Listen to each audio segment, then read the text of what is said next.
Welcome to This Explainer.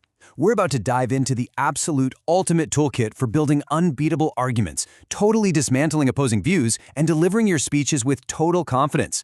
Look, whether you're stepping up to a podium, walking into a high-stakes boardroom, or honestly just having a really passionate discussion with a friend, the ability to persuade is literally one of the most powerful skills you can ever master. We've all been there, right? You know deep down you are right, but the words just completely escape you. Or maybe you stand up to speak, and suddenly your hands are trembling, your voice gets all shaky, and that wave of panic sets in. So why does public speaking or debating feel so intimidating? Well, because without a solid framework, it is incredibly easy to just get lost in your own thoughts or let performance anxiety completely take over the driver's seat. But don't worry, because we're going to fix that today. Here is our game plan for today's explainer. First up, building your persuasive argument. Second, the art of clash. Third, spotting logical fallacies. And finally, fourth, conquering public speaking fear. Let's jump right in. All right, Section 1, building your persuasive argument. Think of a persuasive speech kind of like a high-performance engine.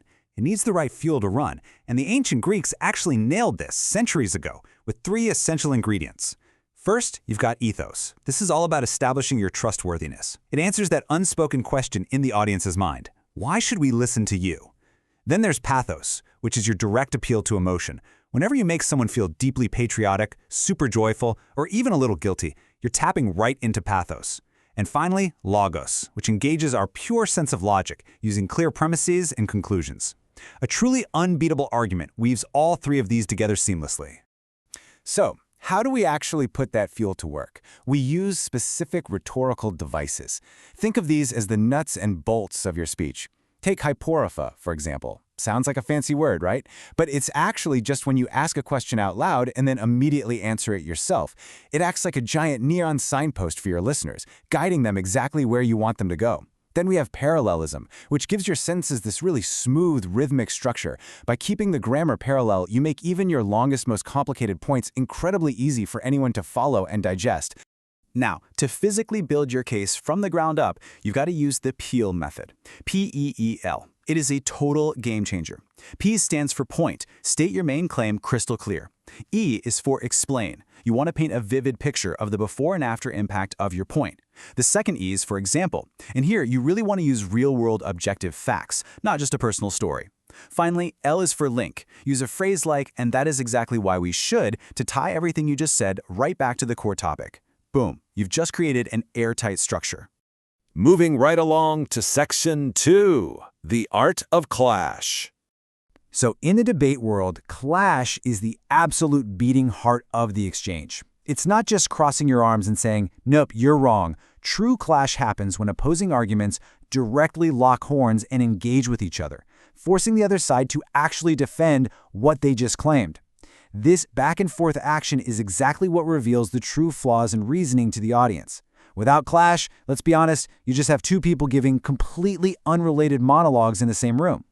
When you are in the thick of clashing, you want to systematically dismantle the opposing view. A brilliantly effective way to do this with the 4 S's of refutation.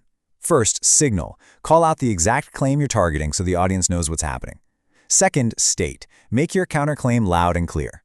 Third, support. Drop your evidence or your best logical analysis to back yourself up.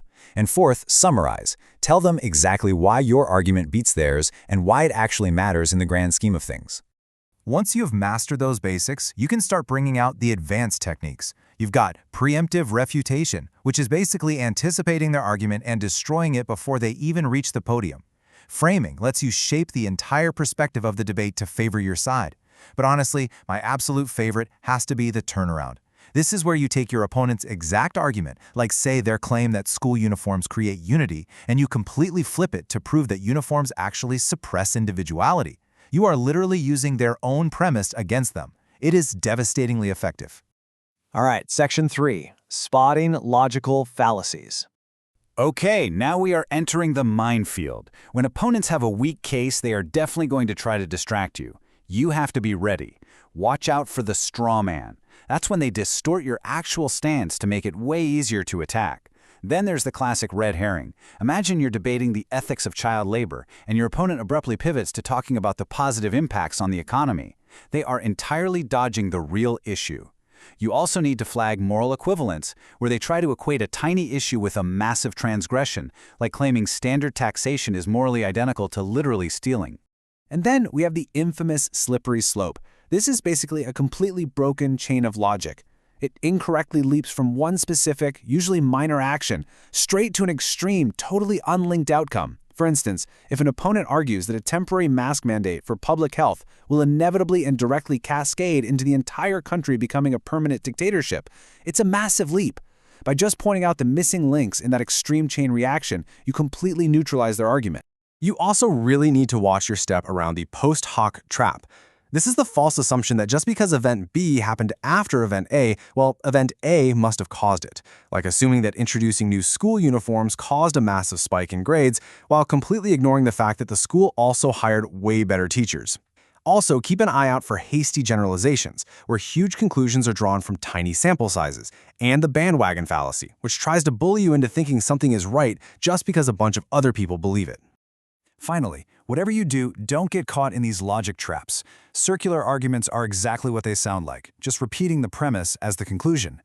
The sunk cost fallacy tries to justify sticking with a terrible plan just because time or money was already spent on it. But the really tricky one is the false dilemma.